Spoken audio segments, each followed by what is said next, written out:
Hello students, welcome to Srihan EAMCET prep. ఈ రోజు వీడియోలో మనం ఫంక్షన్స్ అండ్ 3D జామెట్రీ యొక్క ఇంపార్టెంట్ కాన్సెప్ట్స్ చూద్దాం. ఈ కాన్సెప్ట్స్ కవర్ చేస్తే మాక్సిమం 5 క్వశ్చన్స్ లో మనం 3 to 4 క్వశ్చన్స్ అనేవి ఈజీగా అటెంప్ట్ చేయొచ్చు. Let's get started. ఫంక్షన్స్లో మనకి 2 బిట్స్ వచ్చే ఛాన్సెస్ ఉన్నాయి. సో మనకి 2 మార్క్స్ అనమాట. అయితే ఫంక్షన్స్లో మోస్ట్ రిపీటెడ్ టాపిక్స్ మనకి 2025, 24, 23లో అడిగినాయి అంటే చూద్దాం. ఫస్ట్ వన్ వచ్చేసి domain and range. Domain and range okay, ఏదైనా ఒక ఫంక్షన్ ఇచ్చి దాన్ని డొమైన్ ఫైండ్ అవుట్ చేయమన్నాం, దాన్ని రేంజ్ ఫైండ్ అవుట్ చేయమన్నాం. ఈ కాన్సెప్ట్ అనేది మనకి చాలాసార్లు రిపీట్ అయింది. మోస్ట్లీ 10 పేపర్స్లో 7 పేపర్స్లో ఈ క్వశ్చన్ ఉందనమాట. లైక్ మనం ఇంపార్టెంట్గా చూసుకోవాల్సిన functions trigonometry functions, inverse trigonometry functions, log x type of functions, root x, 1/x. ఈ 5 ఫంక్షన్స్కి మనకి డొమైన్ అండ్ రేంజ్ చూసుకోవడం చాలా ఇంపార్టెంట్. నెక్స్ట్ వచ్చేసి ఎఫ్ ఆఫ్ ఎక్స్ అని ఒక ఫంక్షన్ ఇస్తాడు అండ్ జీ ఆఫ్ ఎక్స్ అని ఇంకొక ఫంక్షన్ ఇస్తాడు. F of G of X find out చేయమన్నాం, లేదా దాని minimum value maximum value find out చేయమన్నాం, లేదా G of F of X find out చేయమన్నాం, దీని రేంజ్ ఫైండ్ అవుట్ చేయమన్నాం, డొమైన్ ఫైండ్ అవుట్ చేయమన్నాం. ఇలాంటి కాన్సెప్ట్స్ అనేవి మనకు వస్తాయి అన్నమాట. నెక్స్ట్ ఏదైనా ఒక ఫంక్షన్ ఇచ్చి ఎఫ్ ఆఫ్ ఎక్స్ అయితే దాని రియల్ వాల్యూస్ ఆఫ్ ఎక్స్ ఏమవుతుందని అడుగుతాడు. Real values of X for suppose మనకి ఏదైనా రూట్ a/b అనేది ఒకటి ఉందనుకోండి, అంటే దీనికి మనకి ఎక్స్ యొక్క రియల్ వాల్యూస్ ఏమవుతాయి, రూట్లో ఉన్న వాల్యూ పాజిటివ్ అయితే మాత్రమే ఈ ఫంక్షన్ ఎగ్జిస్ట్ అవుతుంది. సో అంటే a greater than or equals 0, మనకి డినామినేటర్ ఎప్పుడు 0 అవ్వకూడదు, b గ్రేటర్ దాన్ 0 ఇదైనా అవ్వాలి, or a less than or equals 0, b less than 0. So ఇలాంటి real values of X find out చేయమంటాడు. Next 1 and onto functions గురించి అడుగుతాడు. 1 ఆన్ టు ఏదైనా ఒక ఫంక్షన్ 1 అవ్వాలంటే దాని రేంజ్ ఏమవుతుంది, డొమైన్ ఏమవుతుంది, కోడొమైన్ ఏమవుతుంది, ఇలాంటివి అడుగుతాడు అనమాట. ఏదైనా 2 ఫంక్షన్స్ ఇచ్చి ఇవి 1 ఫంక్షన్సా, లేదా ఆన్ టు ఫంక్షన్సా, లేదా సర్జెక్షన్, బైజెక్షన్, ఇంజెక్షన్, ఇలాంటివన్నీ మనం చూసుకోవడం very important. Next summation. Summation అంటే ఎలా అడుగుతాడంటే ఏదైనా ఒక ఫంక్షన్ ఇస్తాడు, F of X plus Y equals to F of X plus F of Y plus something X into Y అంటాడు. Sum F of 1 value 2 value ఎంతో అంత ఈక్వల్ అవుతుంది అంటాడు. అయితే summation of K equals to 0 to 10 F of K value ఎంతో find out చేయండి. అంటే ఇది ఒక ఎగ్జాంపుల్ ప్రాబ్లం అనమాట, మనకి 2025 అడిగింది. సో ఇలాగే మనకి ఏదైనా క్వశ్చన్ అడగచ్చు సమ్మేషన్ మీద. సో ఇలాంటి ఈక్వేషన్ ఇచ్చినప్పుడు ఎలా సాల్వ్ చేయాలి, సమ్మేషన్ యొక్క ఫార్ములా. సమ్మేషన్లో మనకి మెయిన్గా యూజ్ అయ్యి కే క్యూబ్, కే స్క్వేర్, కే. సో ఈ వాల్యూస్ ఉంటే మనకి సమ్ ఆఫ్ కే క్యూబ్ ఏమవుతుంది, కే స్క్వేర్ ఏమవుతుంది, కే ఏమవుతుంది, ఇలాంటివి తెలుసుకోవడం very important. Next topic 3D geometry. 3D జామెట్రీలో మనకి అరౌండ్ ఒక 2 to 3 క్వశ్చన్స్ వచ్చే ఛాన్సెస్ ఉన్నాయి. ఫస్ట్ ఒక 2 పాయింట్స్ ఇస్తే P and Q, equation of line, లేదా ఏమైనా 2 ప్లేన్, ఒక పాయింట్ ఇచ్చి ఏమైనా 2 ప్లేన్స్ ఇచ్చాడు అనుకోండి, ఏబి ఏసి, అప్పుడు ఈక్వేషన్ ఆఫ్ ప్లేన్ ఏంటి, లేదా 2 పాయింట్స్ ఇచ్చి పి అండ్ క్యూ, ఒక ప్లేన్ ఇస్తే ఏబి అని, అప్పుడు ఈక్వేషన్ ఆఫ్ ప్లేన్ ఏంటి. సో ఈ కాన్సెప్ట్ మీద మనకి మోస్ట్లీ ఒక సమ్ రాయడానికి అవకాశం ఉందన్నమాట, ఈక్వేషన్ ఆఫ్ లైన్ కానీ ఈక్వేషన్ ఆఫ్ ప్లేన్ కానీ. సో ప్లేన్ ఇస్తే ఎలాగా, మనకి ఒక పాయింట్ ఇచ్చి 2 లైన్స్ ఇచ్చి దానికి అంటే పి అనే పాయింట్ ఇచ్చి ఏదైనా ఒక ప్లేన్ ఏబి ఏసీకి పెర్పెండిక్యులర్గా ఉంటే ఆ ప్లేన్ యొక్క ఈక్వేషన్ ఏంటి, ఇలాంటివన్నీ అడుగుతాడు అనమాట. ఇది చాలా ఇంపార్టెంట్ మనం చూసుకోవడం. సో డైరెక్ట్గా ఒక క్వశ్చన్లో యూజ్ చెప్పైనా సమ్ పార్ట్ ఆఫ్ ది క్వశ్చన్లో మనకి యూజ్ చేయడానికైనా యూజ్ అవుతాయి. నెక్స్ట్ మనకి centroid, incentre, orthocentre, circumcentre, వీటి మీద ఫార్ములా బేస్డ్ క్వశ్చన్స్ అడుగుతారు. సో వీటి ఫార్ములాస్ మనం బాగా గుర్తుపెట్టుకోవాలి. ఫస్ట్ సెంట్రాయిడ్ అంటే G equals to A plus B plus c/3 and incentre, orthocentre, circumcentre. నేను చూసిన క్వశ్చన్స్ వరకు మనకి ఎప్పుడైతే సర్కమ్ సెంటర్ క్వశ్చన్ ఇస్తాడో 90% ఆఫ్ ది ట్రయాంగిల్ మనకి రైట్ యాంగిల్ ట్రయాంగిల్ అవడానికి ఛాన్స్ ఉంటుంది. సో రైట్ యాంగిల్ ట్రయాంగిల్ అంటే mid point of mid point of hypotenuse అయ్యేది సర్కమ్ సెంటర్ అవుతుంది. సో గుర్తుపెట్టుకోవడం చాలా important. Next maximum and minimum. మ్యాక్సిమా and minimum మనకి ఎఫ్ ఆఫ్ ఎక్స్ అనేది ఏదైనా ఫంక్షన్ అంటే మ్యాక్సిమం మినిమం. సో ఫస్ట్ మనకి ఎఫ్ ఆఫ్ ఎక్స్ ఉంటే F dash of X find out చేసి దాన్ని ఈక్వల్స్ టు 0 తీసి ఎక్స్ వాల్యూస్ ఫైండ్ అవుట్ చేస్తాం. సార్ సపోజ్ ఏబిసి వీటి క్రిటికల్ పాయింట్స్ అంటారు.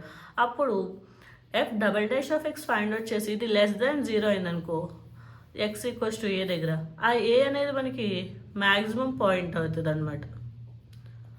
అలా కాకుండా F double dash of X greater than 0 అయిందనుకోండి. So suppose X equals to be దగ్గర బి అనేది మినిమం అవుతుంది.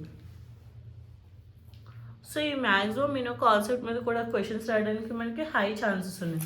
నెక్స్ట్ ఏదైనా 4 పాయింట్స్ ఇచ్చి ఏబిసిడి ద్వారా ఒక టెట్రాహెడ్రాన్ ఫామ్ అయిందని అక్కడ మనకి యాంగిల్స్ బేస్డ్ మీద క్వశ్చన్స్ అడగడానికి చాలా ఛాన్సెస్ ఉన్నాయి. ఇది మనం చూసుకోవడం very important. Next cos theta formula డైరెక్ట్గా యాంగిల్ బిట్వీన్ ప్లేన్స్ అని కానీ లేదంటే sine square theta plus cos square sine square A cos square B sine. So ఇలా మనకి యాంగిల్స్ మీద ఎలా అయినా ఒక క్వశ్చన్ వస్తుంది. Cos square theta equals to a1 a2 plus b1 b2 plus c1 c2 by root a1 square plus b1 square plus c1 square root a2 square plus b2 square plus c2 square. Next coplanar. ఏదైనా 4 points ఇచ్చి మనకి A B C D అని 4 points ఇస్తాడు.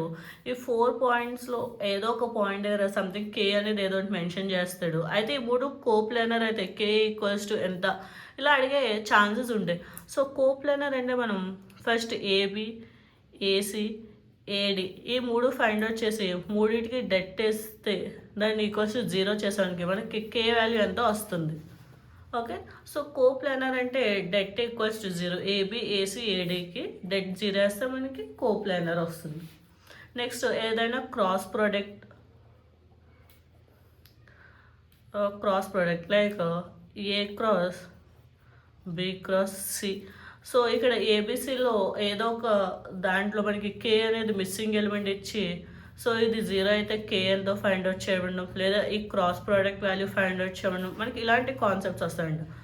IJK a1 a2 a3 b1 b2 b3 ఇది ఏ bar cross B bar యొక్క value రావడానికి. So ఇలాంటి cross product values మనకి ఎయిదర్ 3D జామెట్రీలో అయినా వస్తుంది వెక్టర్లో అయినా కంపల్సరీ అంటే 90% ప్రాబిలిటీ ఉంది రావడం కోసం. నెక్స్ట్ టాపిక్ వచ్చేసి హార్మోనిక్ కాంజుగేటివ్. హార్మోనిక్ కాంజుగేటివ్ అంటే పీక్యూ అనేది ఒక లైన్ ఉంటుంది ఇక్కడ మనకి పీక్యూ. అయితే ఇక్కడ ఎక్కడో మనకి ఒక ఎం కాదు సంథింగ్ ఏ అనే ఒక పాయింట్ ఉందనుకోండి. ఇది ఎంఎన్ని పీక్యూ అనే లైన్ ఏ అనేది ఎంఈస్టెన్ ఇంటర్నల్గా డివైడ్ చేస్తే ఎక్కడో ఒక పాయింట్ ఉంటుంది బి అని. అది సేమ్ ఈ పీక్యూని ఎంఈస్టెన్ రేషియో ఎక్స్టర్నల్గా డివైడ్ చేస్తుంది. ఫస్ట్ మనకి ఏ ఇంటర్నల్గా డివైడ్ చేస్తుందంటే ఫార్ములా వచ్చేసి mx2 plus nx1 by m plus n. Same వైజెడ్కి కూడా ఇలాగే వేస్తాం. అదే ఎక్స్టర్నల్గా క్రియేట్ చేస్తే mx2 minus nx1 by m minus n. ఇక్కడ ఫార్ములాలో మనకి ప్లస్లు వస్తాయి, ఇక్కడ మైనస్లు వస్తాయి. ఇది గుర్తుపెట్టుకుంటే మనకి హార్మోనిక్ కాంజుగేటివ్ సాల్వ్ చేయడం చాలా easy. Next DCs and DRs. ఏదైనా 2 పాయింట్స్ ఇచ్చాడు అనుకోండి ఏ బి అని మనకి డిఆర్స్ అని సింపుల్గా వాటి డిఫరెన్సెస్ వస్తాయి. x2 minus x1 y2 minus y1 z2 minus z1. దీన్ని ఏబిసి అన్నాం అనుకోండి. డిసి ఏమవుతుంది అనుకో A by root A square plus B square plus C square B by root A square plus B square plus C square C by root A square plus B square plus C square. మనకి వీటిని మనం L కమా ఎం కమా ఎంతో denote చేస్తాం. L square plus M square plus N square equals to 1 అవుతుంది. మనం అక్కడక్కడ ఈ ఐడెంటిటీని use చేస్తాం, గుర్తుపెట్టుకోవడం చాలా బెస్ట్. నెక్స్ట్ మనకి ఇంకొక టైప్ ఆఫ్ క్వశ్చన్ ఎలా వస్తుందంటే something L plus 2m plus N equals to 0 అంటాడు. L square plus M square plus 2n square equals to something 1 2 అంటే సో అప్పుడు మనకి కాస్ థీటా ఎంతో ఫైండ్ అవుట్ చేయండి. సో మనం ఈ రెండింటిని సాల్వ్ చేసి ఇక్కడ కాస్ థీటా ఫార్ములా వేసి ఫైండ్ అవుట్ చేస్తాం అన్నమాట. నెక్స్ట్ వచ్చేసి foot of perpendicular and image. Foot of perpendicular. Foot of perpendicular అంటే ఏదైనా ఒక పాయింట్ ఉందనుకోండి, X comma y foot of perpendicular అయింది అనుకోండి from point x1, y1. So to the plane AX plus by plus C. అంటే ఇక్కడ ఒక point ఉంది x1, y1, ఇది ప్లేన్. సో ఇది ఫూట్ ఆఫ్ పెర్పెండిక్యులర్ అయింది అనుకోండి ఎక్స్ కామా వై. సో అప్పుడు ఏంటి మనకి x minus x1 by A equals to y minus y1 by B equals to minus ax1 plus bx2 plus C by A square plus B square. దీన్ని solve చేస్తే మనకి X comma వైలు వస్తాయి. Same ఇలాగే మనకి ఇంకొకటి ఉంటుంది ఇమేజ్ అని. So next image అంటే ఇది ప్లేన్ అనుకోండి, ఇక్కడ పి ఉందనుకోండి, ఇక్కడ దానికి క్యూ అనేది ఇమేజ్ ఫామ్ అయింది. For suppose Q X comma Y అయితే పి x1 y1 అయింది అనుకోండి to the plane AX plus by plus C. Then మనకి ఇదేమంది X minus x1 by A equals to y minus y1 by B equals to minus 2 ax1 plus B ఇక్కడ y1 by1 plus C by A square plus B square. మనకి foot of perpendicular అంటే minus, image అంటే -2 into సింపుల్గా. Next distance between two parallel planes or two parallel lines. Distance between two parallel planes. So మనకి ax1 plus by1 plus ax plus cz plus d1 equals 0 అని ఒక plane ఉంది. ax plus by plus cz plus d2 అనేది ఒక plane ఉందనుకోండి. వీటి మధ్య distance ఏమవుతుందంటే d1 minus d2 by root of A square plus B square plus C square. Mostly మనకి ఈ కాన్సెప్ట్స్ మీద క్వశ్చన్స్ రావడానికి 90% హై ప్రాబిలిటీ ఉంది. సో ఈ కాన్సెప్ట్ మీద క్వశ్చన్స్ ఏమి మిస్ అవ్వకుండా ప్రిపేర్ అవ్వడం చాలా ఇంపార్టెంట్. అండ్ మీకు నెక్స్ట్ ఏ కాన్సెప్ట్ మీద క్వశ్చన్స్ రావాలో కామెంట్ చేయండి. సో నెక్స్ట్ ఆ కాన్సెప్ట్ చేస్తాను.